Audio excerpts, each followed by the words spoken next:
একদা এক সময় দুই চোর কবরস্থানে চুরি করতে আসে। তারা কবরস্থানে লাশের অলংকার চুরি করতে এসেছিল। এক যুবতী মহিলার লাশ পাওয়া যায়, কিন্তু এই লাশগুলোতে সবসময় চুরি করা যেত না, কারণ এই কবরগুলোর নিচে ছিল কিছু অদ্ভুত ইঁদুরের বসবাস। আর এই ইঁদুরগুলো ছিল মানুষ খেকো ইঁদুর। তারা লাশ নিয়ে এসে তাদের গর্তে ঢুকাতো, এতে লাশগুলোর সাথে দামি দামি সব অলংকার হারিয়ে যায়। একবার অন্য এক লোকও এই লাশেরই খোঁজে এসেছিল। খুঁজতে খুঁজতে সে কবরে ঢুকে পড়ে। কবরের ভিতর দিয়ে ইঁদুরের আস্তানায় পৌঁছে যায়।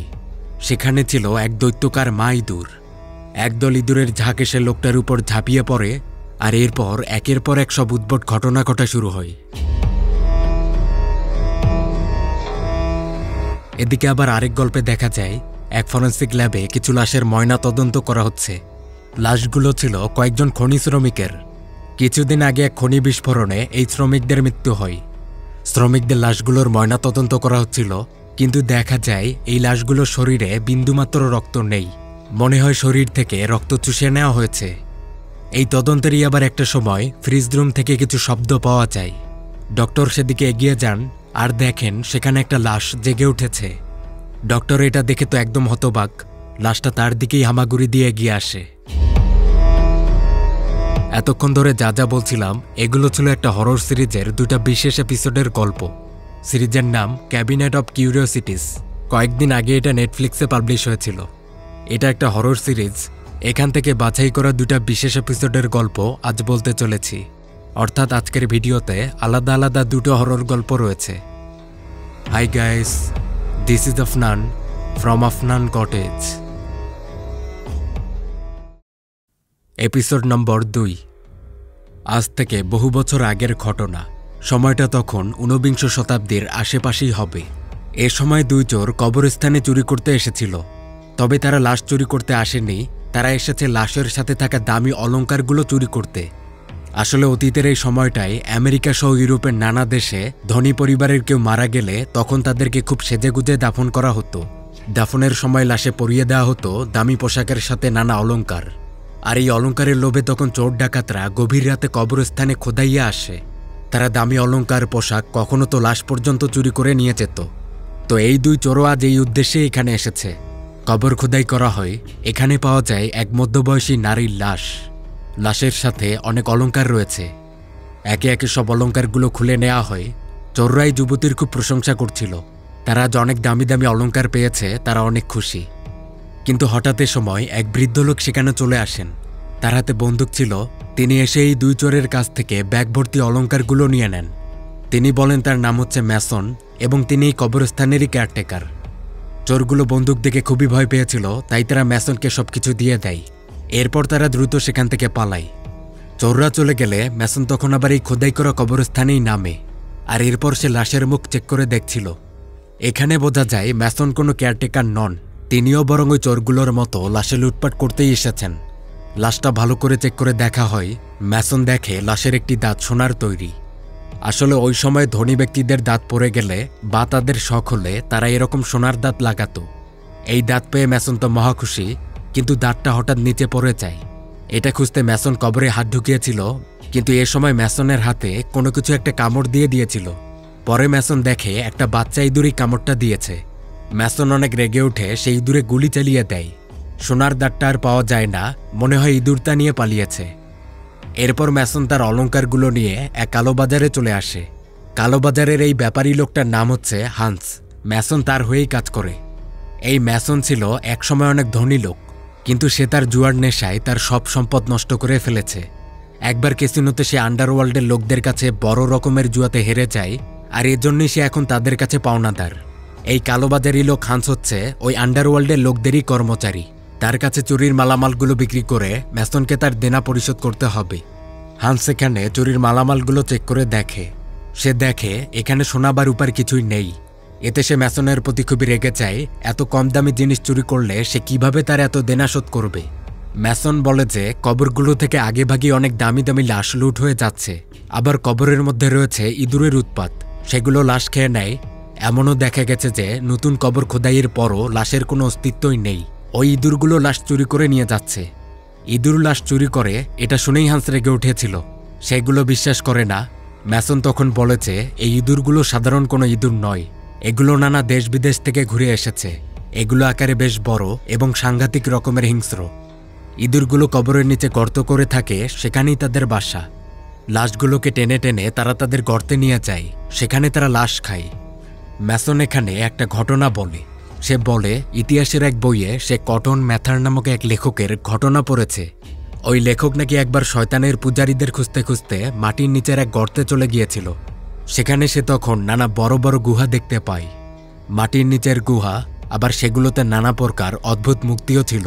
এগুলো সম্ভবত ছিল শয়তানেরই প্রতিমা। এরকম জায়গাগুলোকে ওই সময় নাম দেওয়া হয়েছিল ব্ল্যাক চার্চ। ম্যাসন বলে ওই লেখক, যিনি আর কি এই জায়গাটায় গিয়েছিলেন, তিনি সেখানে নানা অদ্ভুত প্রাণীদেরও দেখতে পান। ওখানে এই ইঁদুরের মতো দেখতেই কিছু দৈত্যকার আকারের প্রাণীও ছিল। এখানে এই কথাগুলো হান্সের কাছে খুবই আজগুবি লাগছিল। সে এত কিছু জানতে চায় না, সে শুধু ম্যাসনকে 7 দিন সময় দেয়। 7 দিনের মধ্যেই তাকে তার পাওনা পরিশোধ করতে হবে, না হলে পরে হান্সি এসে ম্যাসনকে জ্যান্ত কবরে পুঁতে ফেলবে। পরের সকালে ম্যাসন তার এক বন্ধু ডুলির সাথে দেখা করতে আসে। এই ডুলির কাছে বিভিন্ন মানুষের মৃত্যুর তথ্য থাকত, কোন ধনী ব্যক্তি কোথায় মারা গিয়েছে, তাকে কোথায় দাফন করা হচ্ছে, এরকম নানা তথ্য। ম্যাসন তাকে কিছু অর্থ দিয়ে এই তথ্যগুলো নেয়। পরে সেই সব কবরে যেয়ে লুটপাট চালাতো। তো ম্যাসন আজ এখানে এসে বলে সে মর্গের কিছু লাশ এখনই চেক করে দেখতে চাচ্ছে, কারণ রাতে লাশ চুরি হয়ে যায়, তাই সে এখনই লাশ চেক করতে চাচ্ছিল। লাশে সোনা বা রূপার কিছু পাওয়া গেলে তা সে নিয়ে নিবে। তবে ডুলি এখানে এসব ফ্রিতে করতে দিতে চাচ্ছিল না, তাই ম্যাসন তাকে কিছু দামি মাদক দিয়ে এই কাজে রাজি করায়। বেশ কিছু লাশ চেক করে দেখা হলো, কিন্তু কোনো লাশের কাছেই ওই সোনার দাঁতের মতো মূল্যবান কিছু নেই। এরপর এই লাশ খুঁজতে খুঁজতে একটা নতুন লাশ পাওয়া যায়। এটা সবে মাত্র মর্গে এসেছে। এই লাশের বেশ কিছু দাঁত ছিল স্বর্ণের। ম্যাসন এগুলো দেখা মাত্রই খুলে নিতে চাচ্ছিল, কিন্তু ডুলি এই মুহূর্তে তা করতে বারণ করে, কারণ এটা একজন ধনী ব্যবসায়ীর নতুন লাশ, মাত্র এসেছে, রিপোর্ট তৈরি করাও হয়নি। তাই এই মুহূর্তে দাঁত নিয়ে নিলে ডক্টররা টের পেয়ে যাবে যে এই মর্গে কি ধান্দাবাজিটা হয়। এজন্য ডুলি দাফনের পর দাঁত নিতে বলছিল, কিন্তু ম্যাসন লাশ দাফন পর্যন্ত অপেক্ষা করতে পারবে না, কারণ দাফনের পর ইঁদুর লাশ নিয়ে চলে যাচ্ছে। তো এই নিয়ে তাদের মধ্যে জোরাজুরি চলে। আর এইদিকে এই সময় ডাক্তাররা সেখানে চলে আসেন। এখানে ওই ধনী ব্যবসায়ীর পরিবারের লোকজনরাও এসেছিল। তাদেরকে আসতে দেখেই ম্যাসনরা লুকিয়ে পড়ে। ব্যবসায়ীর স্ত্রী বলছিলেন তিনি তার স্বামীর লাশ অনেক সেজেগুজে দাফন করবেন। দামি পোশাক পরিয়ে লাশের সাথে তার স্বামীর অর্জিত সোনার মেডেল, তার প্রিয় সব অলংকার সবকিছু দাফন করা হবে। এমনকি তার স্বামীদের উপর তলোয়ারটা ওই সময় রাজার কাছ থেকে উপহার হিসেবে পেয়েছিল, সেটাও তার কবরে দাফন করা হবে। এগুলো শুনে ম্যাসন অনেক উত্তেজিত হয়ে যায়। তাকে এই সবকিছু লুট করতে হবে। এগুলো লুট করতে পারলে দেনা পাওনা তো শোধ হবেই, উল্টো তার কাছে বাড়তি কিছু টাকাও চলে আসবে। এরপর রাতে ম্যাসন অনেক খুশি মনে তার বাসায় আসে। এই লাশ লুট করলে তার সব সমস্যা পুরোপুরি শেষ। বাসায় এসে ম্যাসন ভাবছিল কাল বিকালে তো ওই লাশ দাফন করা হবে। দাফন হওয়ার কিছু পরেই সে সেখানে গিয়ে খোদাই শুরু করে দিবে। দ্রুত পৌঁছাতে পারলে ইঁদুর আর ওই লাশ নিয়ে যাওয়ার সময় পাবে না। এইসব চিন্তায় সে অস্থির হয়ে পড়েছিল। একবার সে দেখে ছাদে তারের মতো কিছু একটা ঝুলে আছে। পরে এটা ধরে সে টান দেয়, তখন একটা ইঁদুর বেরিয়ে আসে। পরে আবার ছাদ ভেঙে অসংখ্য ইঁদুর তার গায়ে পড়ে গিয়েছিল। কিন্তু পরক্ষণে দেখা গেল ম্যাসন এই সবকিছু তার স্বপ্নে দেখেছে। মানে সে ইঁদুর নিয়ে এতই চিন্তা করছিল যে স্বপ্নেই সে এই সব কিছু দেখেছে। ওই রাতে ম্যাসন আর ঘুমাতেই পারে না। পরের বিকালে লাশ দাফন করা হয়। সবাই চলে গেলে সন্ধ্যার মধ্যেই ম্যাসন সেখানে চলে আসে। দ্রুত খোদাই করা হলো, কিন্তু কফিনের মধ্যে ইঁদুরের শব্দ পাওয়া যায়। মানে ভিতরে ইতিমধ্যেই ইঁদুর ঢুকে পড়েছে। কফিন খুলে দেখা গেল ভিতরে লাশ নেই। ইঁদুর কফিনের ভিতর থেকে লাশ টেনে নিয়ে যাচ্ছে। কফিনের ভিতরে এক বিশাল ফুটো করা। ম্যাসন সেই লাশ আটকানোর চেষ্টা করছিল, কিন্তু সে পারে না। ইঁদুর লাশ নিয়ে চলে যায়। এই লাশের সাথে সোনার দাঁত এবং ওই রূপোর তলোয়ার দুটোই ভিতরে চলে গেছে। এখানে ম্যাসন ভাবছিল সে যদি এখন এই জিনিসগুলো লুট করতে না পারে, তাহলে সে তার পাওনা শোধ করতে পারবে না। হাতে আর সময় নেই, হাঁস তাকে মেরে ফেলবে। তাই বাধ্য হয়ে ম্যাসন তখন গর্তের ভিতরেই ঢুকে যায়। গর্তের ভিতরে বিশাল সুড়ঙ্গ পথ, মানে এই দিকে ইঁদুরের চলাচল রয়েছে। এই সুড়ঙ্গেরই সাথে আবার আরও বেশ কয়েকটি সুড়ঙ্গ জোড়া লাগানো ছিল। অনেক কষ্টে ম্যাসন ভিতরে এগোতে থাকে। দূরে লাশ টেনে নেওয়া হচ্ছিল। এর পিছু করতে করতে ম্যাসন বেশ কিছু দূর এগিয়ে যায়, কিন্তু এক জায়গায় তার হাতের চাপে মাটি ধসে পড়ে। এটাও একটা সুড়ঙ্গ, কিন্তু এটা আবার নিচের দিকে চলে গেছে। মানে এই গুহার মতো জায়গাটায় সুড়ঙ্গের শেষ নেই, নিচে ডানে বামে সব জায়গায় গর্ত। তাই ম্যাসনকে খুব বুঝে শুনে সামনে আগাতে হবে, নিচে পড়লে কিন্তু মহাবিপদ। ম্যাসন সাবধানে এগোতে থাকে, তবে এক জায়গায় একটা গাছের শিকড় তার চোখে ঢুকে যায়। প্রচুর ব্যথা হচ্ছিল। ম্যাসন তখন রেগে গিয়ে সেই শিকড়ে টান দেয়, এতে আবার উপরের মাটি ধসে পড়ে। ম্যাসন এই আঘাতে অজ্ঞান হয়ে যায়, তবে সে মারা যায়নি। কিছুক্ষণ পর তার জ্ঞান ফিরে। সে দেখে এখানে এখন অনেক বেশি ঠান্ডা, আবার চারদিকে শুধুই অন্ধকার। তার কাছের বাতিটি যদি একবার নিভে যায় তাহলে তার নির্ঘাত মৃত্যু। তবে যা কিছুই হোক না কেন সে উল্লাস নিয়েই ছাড়বে, হার মানবে না। সে ইঁদুরদের গালি দিচ্ছিল, বলছিল সে সব ইঁদুর মেরে ফেলবে। এ সময় দূরের এক সুড়ঙ্গ থেকে ইঁদুরের শব্দ পাওয়া যায়। হঠাৎ এক ঝাঁক ইঁদুর বেরিয়ে আসে। ম্যাসন তখন দ্রুত সামনে এগিয়ে যায়, কিন্তু ইঁদুরগুলো তার গায়ে উঠে গিয়েছিল। এগুলো কামড় দিতে শুরু করে। তখন আর কোনো উপায় না পেয়ে ম্যাসন বন্দুক বের করে এরপর গুলি চালায়, কিন্তু তা ইঁদুরকে না লেগে তার পায়ে লেগে গিয়েছিল। ম্যাসন চিৎকার করে ওঠে। এদিকে এক ইঁদুর রক্তের গন্ধ পেয়েছে, সে রক্ত খেতে আসে। ম্যাসন তখন এটাকে গুলি করে মেরে দেয়। এতে ইঁদুরগুলো ভয়ে পালিয়েছিল। কিন্তু দূরে বড় বড় শ্বাস ফেলার শব্দ পাওয়া যাচ্ছে। এগিয়ে দেখা গেল এটা এক দৈত্যকার মা ইঁদুর। হঠাৎ এটা ম্যাসনের সামনে চলে আসে। এত বড় ইঁদুর সামনে দেখে তো ম্যাসন খুবই ভীত, তবে সে কায়দা করে তার বন্দুকটা কাছে আনে, এরপর চালিয়ে দেয়। এতে ইঁদুরটা আহত হয়েছিল, তবে সে ম্যাসনকেও ঘায়েল করে ফেলেছে। এরপর ম্যাসন এটার কাছ থেকে পালায়। পালিয়ে সে সুড়ঙ্গের আরও ভিতরে চলে যাচ্ছিল। পিছনে তাকে তাড়া করছে দৈত্যকার ইঁদুর। এক সময় মাটি ফেটে ম্যাসন নিচে পড়ে যায়। সে নিচে পড়ে অদ্ভুত এক জায়গায় চলে এসেছিল। মাটির অনেক নিচের জায়গা, সেখানে অসংখ্য কঙ্কাল পড়ে আছে। এগুলো সব লাশেরই কঙ্কাল। এগুলো এই ইঁদুরগুলোই সম্ভবত টেনে এখানে এনেছে। এগুলো দেখে ম্যাসন আরও ভীত হয়, তবে মুহূর্তের মধ্যেই আবার তার ভয় কমেও গিয়েছিল, কারণ এই কঙ্কালের মধ্যে রয়েছে দামি দামি সব অলংকার। এগুলো লাশের সাথে এসেছে। এখানে রাজার রূপোর তলোয়ারটাও ছিল। এখন এই সব কিছু নিয়ে যদি ম্যাসন বের হতে পারে তাহলে সে আবার আগের মতো ধনী হতে পারবে। ম্যাসন এগুলো পেয়ে মহা খুশি। তবে একসময় সে দেখে এই গুহা সাধারণ কোনো গুহা নয়, এখানে শয়তানের মূর্তি রাখা হয়েছে। দেখে মনে হয় এটাই সম্ভবত বইয়ে উল্লেখ করা সেই ব্ল্যাক চার্চের স্থান। এখানে কঙ্কাল নত হয়ে বসেছিল, সেটাতে দামি একটা লকেটও পরানো আছে। ম্যাসন এই লকেটটা দেখে আরও বেশি লোভী হয়ে যায়, কিন্তু পরে লকেটটা তুলতে গেলেই এই কঙ্কালটা জেগে ওঠে। মনে হয় সে বহুকাল ধরে ঘুমিয়েছিল, আজ তার ঘুম ভেঙেছে। এরপর এটা ম্যাসনের উপর ঝাঁপিয়ে পড়ে, ম্যাসনের কান কামড় দিয়ে ছিঁড়ে ফেলে। কঙ্কালটা উচ্চস্বরে হুঙ্কার দিচ্ছিল। সে বলছিল এই অলংকার তার, যে এটা নিবে তাকে সে খেয়ে ফেলবে। ম্যাসন কোনোভাবে এটাকে দূরে ফেলে দেয়। এরপর সে ওখানে থাকা তলোয়ারটা হাতে তুলে, আর এরপর দ্রুত সেখান থেকে পালিয়ে যায়। সে গুহা থেকে বের হতে চাচ্ছিল, কিন্তু বের হওয়ার পথ খুঁজে পাচ্ছে না। চারদিকে সুড়ঙ্গ, পিছনে আবার ওই কঙ্কাল তার দিকে এগিয়ে আসে। ম্যাসন তখন সৃষ্টিকর্তার কাছে প্রার্থনা করছিল যাতে তিনি তার উপর দয়া করেন। এবার সে কোনোভাবে বেঁচে গেলে সে আর কখনো কোনো অন্যায় কাজে লিপ্ত হবে না। ম্যাসন বের হওয়ার উপায় খুঁজছিল। এভাবে খুঁজতে খুঁজতে উপরে একটা সুড়ঙ্গ পাওয়া যায়। সে অনেক চেষ্টায় এটা দিয়ে বেরিয়ে আসে, কিন্তু কিছু পরে এখানেও আবার দেখা যায় ওই কঙ্কাল চলে এসেছে। এ জায়গায় উপরে একটা সুড়ঙ্গের মুখ ছিল, তবে এটা পাথর দিয়ে ঢাকা রয়েছে। ম্যাসন এটাকে খোলার চেষ্টা করে, কিন্তু এ সময় আবার অন্য দিক থেকে ওই দৈত্যকার মা ইঁদুরটা চলে এসেছিল। সুড়ঙ্গের একদিকে ভৌতিক কঙ্কাল, অন্যদিকে দৈত্যকার ইঁদুর। ম্যাসনের আতঙ্কিত অবস্থা। পালানোর যেহেতু কোনো উপায় নেই, তাই ম্যাসন তলোয়ার হাতে নেয়। সে লড়াই করবে, কিন্তু ওই দৈত্যকার ইঁদুর তার উপর ঝাঁপিয়ে পড়েছিল। এটা তাকে খেয়েই ফেলবে, কিন্তু এ সময় উপরে ঝুলে থাকা একটা শিকড়কে ম্যাসন ধরে নেয়। এটাকে সে জোরে টান দিলে উপরে সুড়ঙ্গের মুখটা খুলে গেল। বিশাল পাথর পড়ে, আর এই পাথর চাপায় ইঁদুরের মৃত্যু হয়। কিন্তু অন্যদিকে কঙ্কাল তার পিছু ছাড়েনি, কিন্তু পাথর পড়ে কঙ্কালের পথ ব্লক হয়ে গেছে। এদিকে উপরে সুড়ঙ্গে বিশাল লম্বা পথ দেখা যায়। দূরে আলো জ্বলজ্বল করছিল, এটাই সম্ভবত বের হওয়ার পথ। ম্যাসন দ্রুত এই পথে এগিয়ে যায়, কিন্তু অনেক দূরে গিয়ে আসার পর দেখা গেল এই আলো বাইরে থেকে আসেনি। এই আলোটা এসেছে এক কফিনের এক অলংকারিত প্লেট থেকে। আর তখন এই কফিনে ম্যাসন আটকা পড়ে যায়। সে অলংকারের লোভ করতে করতে সে সেই অলংকারেরই ধোকায় পড়েছে। সেই কফিন থেকে আর বেরোতে পারছিল না, তাকে আটসাট হয়ে থাকতে হয়। আর এখানে একসময় অসংখ্য ইঁদুরের ঝাঁক চলে আসে। ইঁদুরগুলো তাকে খুবড়ে খাচ্ছিল। ম্যাসন কিছুই করতে পারে না, আর এভাবেই কামড়ের যন্ত্রণায় একসময় ম্যাসনের মৃত্যু হয়। পরের রাতে ঘটনার শুরুতে দেখানো ওই দুই চোরকে আবার দেখা যায়। তারা এবার এই কবরে চুরি করতে এসেছে। তারা কবরে ম্যাসনকে দেখে বেশ অবাক হয়। গত 3 দিন আগে ওই লোক জীবিত ছিল। ম্যাসনের সাথে রয়েছে বেশ দামি দামি সব অলংকার। এগুলো ম্যাসন গুহায় পেয়েছিল। চোররা এই অলংকারগুলো নিতে চায়, কিন্তু হঠাৎ ম্যাসনের লাশটা নড়তে শুরু করে। মুহূর্তেই কিছু ইঁদুর ম্যাসনের নাকমুখ দিয়ে বেরিয়ে আসে, আর এটা দেখে তখন চোরগুলো ভয়ে পালিয়ে যায়। অতিমাত্রার লোভ ম্যাসনের জীবন কেড়ে নিয়েছে, আর এখানেই অদ্ভুত ভৌতিক গল্পের শেষ হয়।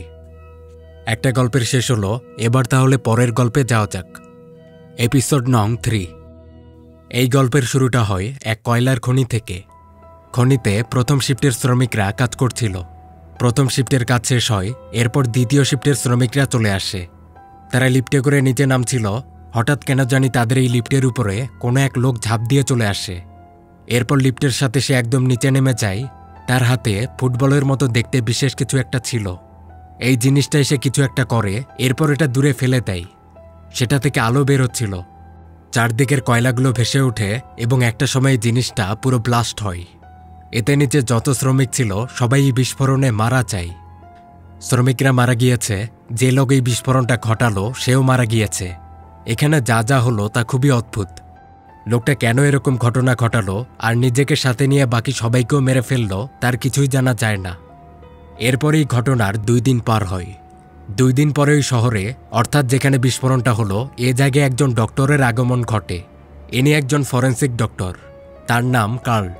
কার্লকে পুলিশে ডেকে আনিয়েছে, তাকে ময়না তদন্ত বা অটোপসি করতে হবে। এখানে পুলিশ অফিসারের নাম হচ্ছে নেট। এই অফিসার নেটই বিস্ফোরণ ঘটনাটার তদন্ত করছিলেন। বিস্ফোরণ ঘটনায় 10 জন লোক মারা গিয়েছে, কিন্তু অদ্ভুত ব্যাপার হলো যে বলের মতো জিনিসটা থেকে বিস্ফোরণ হয়েছে তার কোনো ছিটে ফোটাও নেই এই বিস্ফোরণ স্থানে। মানে বিস্ফোরণ স্থানে ওই বোমার মতো জিনিসটার কিছুই পাওয়া যায় না। তাই পুলিশ চাচ্ছে ডক্টর কার্ল যেন ওই ঘটনার লাশগুলোকে খুব ভালোভাবে ময়না তদন্ত করে। লাশগুলোর দেহে ওই বোমার বিক্ষিপ্ত অংশ থাকার কথা। এগুলো পাওয়া গেলে ওই বিশেষ বোমাটা সম্পর্কে তথ্য পাওয়া যাবে। আসলে এখানে ওই বিস্ফোরক জিনিসটা নিয়েই অনেক বড় রহস্য আছে। পুলিশ বলে যে লোক এই বিস্ফোরণটা ঘটিয়েছে সে নাকি চাচ্ছিল এই জিনিসটা পুলিশ বা অন্য কারো হাতেই যেন না যায়। সে এটা নিয়ে পালিয়ে বেড়াচ্ছিল, কিন্তু যখন সে দেখে এই জিনিসটা পুলিশের হাতে ধরা পড়ে যাবে তখন সে এটা ব্লাস্টই করে দেয়। এতে সে নিজেও সেখানে মারা গিয়েছিল। সে নিজে মারা গিয়েছে, কিন্তু তারপর ওই জিনিসটা পুলিশের হাতে আসতে দেয়নি। তাই পুলিশ এই জিনিসটা সম্পর্কে খুব জানতে চায়, কি এমন মূল্যবান ছিল ওই বোমার মতো জিনিসটার মধ্যে। কালকে বলা হলো লাশগুলো কেটে ছিঁড়ে দেখা হোক এখানে ওই বিস্ফোরক জিনিসটার কিছু পাওয়া যায় কি না। কাল বলে সেই ময়নাতদন্ত করে দিবে, কিন্তু তার আগে সে ওই লোকটার সম্পর্কে জানতে চায় যে লোকটা আর কি ওই বিস্ফোরণটা ঘটিয়েছে। তো অফিসার নেট এখানে এই ঘটনার একদম শুরু থেকে বলতে শুরু করেন, মানে ওই লোকটা আর কি কে, আর সে কিভাবে ওই দিন খনি পর্যন্ত পৌঁছালো। নেট বলেন, এই শহরে গত 2 মাস থেকে লোক হারানো শুরু হয়েছে। 2 মাসে পাশাপাশি এলাকাগুলো থেকেই মোট 6 জনের মতো লোক হারিয়ে যায়। পুলিশ তাদের হন্য হয়ে খুঁজছিল এবং কয়েকদিন আগে এক জঙ্গলে এই হারানোদের মধ্যেই একজনকে পাওয়া যায়। তবে সে মারা গিয়েছিল, জঙ্গলে তার লাশ পাওয়া যায়। মানে একজন হারিয়েছিল, পরে তার লাশ পাওয়া যায় জঙ্গলে। কিন্তু অদ্ভুত ব্যাপার হলো এই লাশের গায়ে কোনো রক্ত ছিল না। মনে হয় কেউ লাশের সব রক্ত বের করে ফেলেছে। এর থেকেও অদ্ভুত ব্যাপার হলো লাশের শরীরের বিভিন্ন অংশ খুবই নিয়ম করে কাটা। দেখে মনে হয় এটা মানুষের কাজ, কারণ কোনো পশু এত নিয়ম করে দেহের কোনো অংশ ছিঁড়তে পারবে না। অফিসার নেট একদম শিওর ছিলেন এই হত্যা কোনো মানুষ করেছে, এবং তিনি এও মনে করেন যে এই হত্যা যে করেছে সেই লাশটা নিতেও আসবে, কারণ লাশের মাংসগুলো হত্যাকারী বারবার কেটে কেটে নিচ্ছিল। অফিসার নেট তখন 2 জন গার্ডকে এই জঙ্গল রাত পর্যন্ত পাহারা দিতে বলেন। এই লাশটা এই জঙ্গলেই থাকুক, ওই খুনি যদি লাশ নিতে আসে তাহলে তাকে ধরে ফেলা যাবে। এরপর ওই 2 জন গার্ড রাতে জঙ্গল পাহারা দেয়, কিন্তু পরে রাতে এসে দেখা গেল এই 2 জন গার্ডও সেখান থেকে উধাও। সম্ভবত কেউ তাদেরকে নিয়ে গেছে, কারণ জঙ্গলে গার্ড 2 জনের কাপড় পরেছিল, তাদের ওয়াকিটকিও পাওয়া যায়, কিন্তু গার্ড 2 জন উধাও। ওই লাশটাকে ওর জঙ্গলে খুঁজে পাওয়া যাচ্ছিল না, খুনিই সম্ভবত লাশটা নিয়ে গেছে, ওই গার্ডদেরকেও নিয়ে গেছে। এরপর ওই লাশের যে ছবি তোলা হয়েছিল এগুলো দিয়ে পুলিশ তদন্ত করে জানা গেল ওই লাশটা ছিল এবেল নামক এক লোকের। এই এবেল 1 মাস আগে হারিয়েছিল, আর হারানোর আগে তাকে শেষবার দেখা গিয়েছে এক বারে। ওই বার থেকে ফেরার সময়ই এবেল নিখোঁজ হয়। ওই দিন বারে এবেল তার এক পুরনো বন্ধুর দেখা পেয়েছিল। এবেল তাকে সাইক বলে ডাকে, কিন্তু এখানে ওই লোকটা বলে সে নাকি এবেলকে চিনতেই পারছে না। সে নাকি আগে কখনো এবেলকে দেখেইনি, এবেলের হয়তো কোথাও ভুল হচ্ছে। কিন্তু এখানে এবেল বলে তার ভুল হওয়ার কোনো প্রশ্নই আসে না। তারা দীর্ঘদিনের বন্ধু, তারা একসাথে অনেক ঘুরেছে, এরকম বন্ধুকে চিনতে তার ভুল হয় কিভাবে? এ সময় লোকটা বলে তার নাম সাইক না, তার নাম হচ্ছে অ্যালেন জো। কিন্তু অ্যাবেল এটা বিশ্বাস করে না, সে তাকে বারবার সাইক বলে ডাকছিল। এতে ওই লোক খুবই রেগে যায় এবং একটা পর্যায়ে সে কি যেন একটা করে। এতে এবেল হিপনোটাইজড হয়। পরে ওই লোকটা এবেলকে তার সাথে করে নিয়ে যায়। আর এই নিয়ে যাওয়ার পর থেকেই এবেল নিখোঁজ, এবং পাশাপাশি ওই লোকটাকেও, অর্থাৎ যে নিজেকে অ্যালেন জো বলে দাবি করছিল, তাকেও আর খুঁজে পাওয়া যায় না। এখন এই অচেনা লোকটার খোঁজ বের করা দরকার, কারণ তার সাথে দেখা হওয়ার পরই এবেল নিখোঁজ হয়েছে, জঙ্গলে তার লাশ পাওয়া যায়। পরে পুলিশ ওই লোকের বিষয়ে তদন্ত করে। তদন্তে জানা গেল ওই লোকটার নাম আসলে সাইকি ছিল। আর এই সাইক নামের লোকটা আবার 9 মাস আগে নিখোঁজ হয়। এলাকাবাসীদের মতে সাইক 9 মাস আগে জঙ্গলের আকাশে উল্কাপাত দেখতে যায়। আর এই উল্কাপাত দেখতে যেয়ে সে আর ফিরে আসেনি। জঙ্গলে ওই দিন যাওয়ার পর থেকেই সে নিখোঁজ। তবে পরে শেষবার তাকে দেখা যায় ওই বারের মধ্যে, সে আর কি যখন এবেলের সাথে কথা বলছিল তখন। তারপর থেকেই অ্যাবেল এবং সাইক দুইজনই নিখোঁজ। আর এরপর তো এবেলের লাশ কয়েকদিন আগে জঙ্গলে পাওয়া গেল। এখন এবেলের তো লাশ পাওয়া গেছে, কিন্তু সাইকের খোঁজ পাওয়া যাচ্ছিল না। এই সাইককে খুঁজে বের করা খুবই দরকার। তাকে খুঁজে বের করা গেলেই বোঝা যাবে ওই দিন সে বার থেকে এবেলকে কোথায় নিয়ে গিয়েছিল, এবেলের লাশ কেন জঙ্গলে পাওয়া যায়, কে তাকে এভাবে হত্যা করেছে। এই ঘটনাগুলো অফিসার নেট ডক্টর কালকে বলে শোনাচ্ছিলেন। অফিসার নেট বলেন জঙ্গলে লাশ পাওয়ার পর থেকেই তিনি সাইককে হন্য হয়ে খুঁজছিলেন, এবং গত 2 দিন আগে তিনি এই সাইক লোকটার খোঁজ পেয়ে যান। সাইক আসলে ছদ্মবেশে অন্য এক এলাকায় বসবাস করছিল। পরে অফিসার নেট সরাসরি তার বাসায় যায়, কিন্তু বাসায় সাইক নেই, সে নাকি দূরের এক খনিতে কাজে গিয়েছে। পুলিশ তখন বাসায় এসে সাইকের রুমে তল্লাশি চালায়। এখানে চেক করতে করতে দেখা গেল একটা বল আকৃতির জিনিস সাইকের বিছানার পাশে রাখা। বলটা থেকে অদ্ভুত গন্ধ পাওয়া যায়। এটার উপরে আবার মানুষের গায়ের মতো লোমও ছিল। মাঝে মাঝে অদ্ভুত শব্দও বেরোচ্ছে। জিনিসটা খুবই রহস্যময়, এজন্য নেট এটাকে নিয়ে এসে তার গাড়িতে রাখে। এটা পরে পরীক্ষা করে দেখতে হবে এটা আসলে কি। এরপর পুলিশরা বাসা থেকে বের হয়ে খনির উদ্দেশ্যে রওনা দেয়। সাইক সম্ভবত সেখানেই রয়েছে। খনিতে এসে সাইকের খোঁজ পাওয়া গেল, কিন্তু সাইক যখনই পুলিশদের দেখতে পায় সে দ্রুত এসে পুলিশের গাড়িতে হামলা করে, ওই জিনিসটা বের করে নেয়। এরপর সে এটা নিয়ে পালায়। পালিয়ে সে খনিতে প্রবেশ করে, পুলিশরা তাকে ধরেই ফেলবে। আর তখন সাইক একটা বাজে হাসি দেয় আর আচমকা এই বলটা ছুঁড়ে মারে। এতে একটা ব্লাস্ট হয় আর খনির কিছু শ্রমিক মারা যায়। সাইক নিজেও মারা গিয়েছিল। এটাই ছিল গল্পের শুরুতে দেখানো খনিতে বিস্ফোরণের ঘটনা। অফিসার নেট এখানে বলেন অদ্ভুত ব্যাপার হলো সাইক কিভাবে জানতো যে বলটা পুলিশের গাড়িতেই রাখা আছে। আর সাইক কিন্তু পুলিশদের দেখে পালাতে পারত, কিন্তু সে পালায়নি। সে ওই বলটা নেয়ার জন্য বেকুল হয়, মানে পুলিশ যাতে এই বলটা কোনোভাবেই পরীক্ষা করতে না পারে। এমনকি সাইক এটা ব্লাস্ট করে দিয়েছে, কিন্তু পুলিশের হাতে আসতে দেয়নি। তো মোট কথা হলো ওই বলটা খুবই মূল্যবান এবং রহস্যজনক। আর এজন্যই ডক্টর কালকে ময়না তদন্তে নিয়ে আসা হয়েছে। আজ রাতে সে শ্রমিক থেকে শুরু করে সাইক পর্যন্ত সবার লাশগুলো কেটে কেটে দেখুক লাশে ওই বলের কোনো বিস্ফোরণ অংশ পাওয়া যায় কিনা। এরপর অফিসার নেট ডক্টর কালকে এক ল্যাবের মতো জায়গায় নিয়ে যাচ্ছিলেন। লাশগুলোকে ওখানেই রাখা হয়েছে। এটা আসলে ল্যাবের মতো একটা জায়গা, তবে এখনও এটা পুরোপুরি ল্যাব হয়নি। নেট কালকে এখানে নিয়ে এসে বলেন কালকে পুরো রাত এখানে একাই থাকতে হবে, কারণ এটা একদম নতুন ল্যাব, এখনও ডক্টর নিয়োগ হয়নি, তাই বিল্ডিং পুরো ফাঁকা। কাল বলে সমস্যা নেই, সে একাই রাতে এগুলো করতে পারবে। এরপর নেট কালকে লাশগুলো দেখায় সবকিছু রেডি করা আছে। পরে নেট বলে সে এখন চলে যাচ্ছে, তবে যদি কোনো সমস্যা হয় তাহলে সে যেন তাকে কল করে জানায়। নেট চলে গেলে কাল তার কাজ শুরু করে। কাপড় বদলিয়ে নেয়, সে ডাক্তারি জিনিসপত্রগুলো রেডি করছিল। কার্ল একটা টেপ রেকর্ডারও অন করেছে। ময়না তদন্তের সময় সে লাশের মধ্যে যা যা দেখতে পারবে তার সবকিছু সেই টেপ রেকর্ডারের মধ্যে বলে রেকর্ড করে রাখবে। এরপর লাশগুলোকে নিয়ে আসা হলো। কার্ল এখানে প্রথমে সেই সব শ্রমিকদের লাশগুলো কেটে দেখবে যারা বিস্ফোরণের সময় ওই বলটার কাছাকাছি ছিল। তাদের মধ্যেই আসলে বিক্ষিপ্ত অংশগুলো পাওয়ার সম্ভাবনা বেশি। প্রথমে মিলার নামক এক শ্রমিকের লাশ কাটা হলো। নানা অঙ্গ প্রত্যঙ্গ কেটে চিরে দেখা হচ্ছে, কিন্তু এখানে দেখা যায় লাশের শরীরে তেমন কোনো রক্ত নেই। মনে হয় কেউ সব রক্ত চুষে নিয়েছে। আবার অঙ্গগুলো চেক করতে করতে বোঝা গেল এই শ্রমিকের মৃত্যু বিস্ফোরণের জন্য হয়নি, বরং তার মৃত্যু হয়েছে দম বন্ধ হয়ে। মানে বিস্ফোরণের পরেও সে বেঁচে ছিল, কিন্তু পরে দম বন্ধ হয়ে সে মারা যায়। এই লাশে বিস্ফোরণের কিছুই পাওয়া গেল না। এরপর আরেক শ্রমিকের লাশ আনা হলো। এই লাশেরও ঠিক একই অবস্থা, এটার মৃত্যুও বিস্ফোরণে হয়নি, আর এটার মধ্যেও কোনো রক্ত ছিল না। লাশ ভালো করে কেটে চিরে দেখা হলো, এখানেও বিস্ফোরণের কিছু নেই।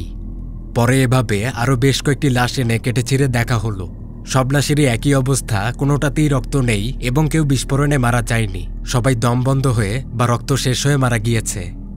এখন কথা হলো, শরীর থেকে কিভাবে এত রক্ত শেষ হয়ে যায়?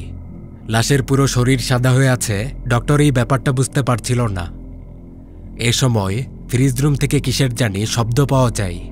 কাল মনে করে এই রুমে সে বাদেও আরও কেউ একজন রয়েছে, তার এরকম অনুভব হচ্ছে।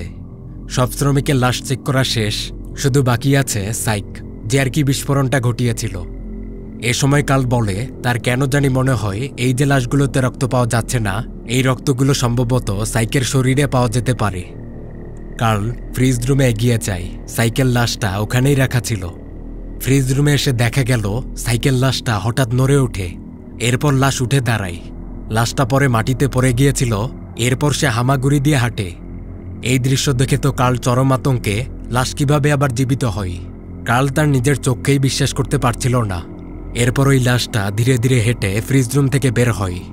আলোতে তার মুখ দেখা যাচ্ছে, তার চোখগুলো খুবই অদ্ভুত ধরনের। কার্ল এসব দেখে বুঝতে পারে এই লাশ আসলে লাশ না, এটা অন্য কিছু।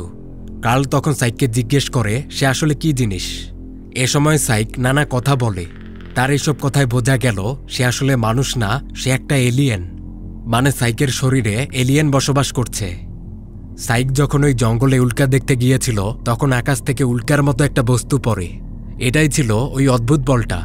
এই বলটা আসলে এলিয়েনদের স্পেসশিপ, এজন্যই এটার আকার আকৃতি এরকম। বলটা থেকে একটা এলিয়েন লার্ভা বের হয়েছিল, আর এই এলিয়েনটা আগে লুকিয়ে সাইকের শরীরে প্রবেশ করে। তারপর এলিয়েন সাইকের শরীরকে তার নিজের মতো করে ব্যবহার করছিল। এই এলিয়েনগুলো নাকি অনেক যুগ আগে থেকে অন্য গ্রহ থেকে পৃথিবীতে আসে, আর এসে এভাবে অনেক বছর ধরে পৃথিবীতে বসবাস করছে। তারা আকারে খুবই ছোট এবং লার্ভার মতো দেখতে। তারা নিজে থেকে শুনতে পায় না, দেখতে পায় না, তাই মানুষের শরীরে প্রবেশ করে দেখা এবং শোনার শক্তি পায়। মানুষের শরীরে অবস্থান করে তারা মাছ মাংস খেত, আর কখনো আরও বেশি শক্তির জন্য তারা মানুষও মেরে খায়। জঙ্গলে যে লাশ অর্থাৎ অ্যাবেলকে পাওয়া গিয়েছিল, তাকে এই এলিয়েনটাই মেরে খেয়ে নিয়েছে। এই এলিয়েনগুলো মানুষের রক্তও চুষে নিতে পারত। রক্ত থেকে তারা পুষ্টি নেয়, আর এটাই তাদের অক্সিজেন হিসেবে কাজ করে। এজন্যই ল্যাবের কোনো লাশে বা ওই জঙ্গলের লাশে কোনো রক্ত নেই। এই এলিয়েন সেগুলো চুষে নিয়েছে। কার্ল এখানে জিজ্ঞেস করে তাদের এই পৃথিবীতে আসার উদ্দেশ্যটা কি। এলিয়েন বলে যে পৃথিবীর মানুষের শরীরে থাকতে পারলে তারা দীর্ঘ সময় বাঁচতে পারবে, অমর হতে পারবে, শক্তিশালীও হবে। কারণ এক এক শরীর এক এক রকম।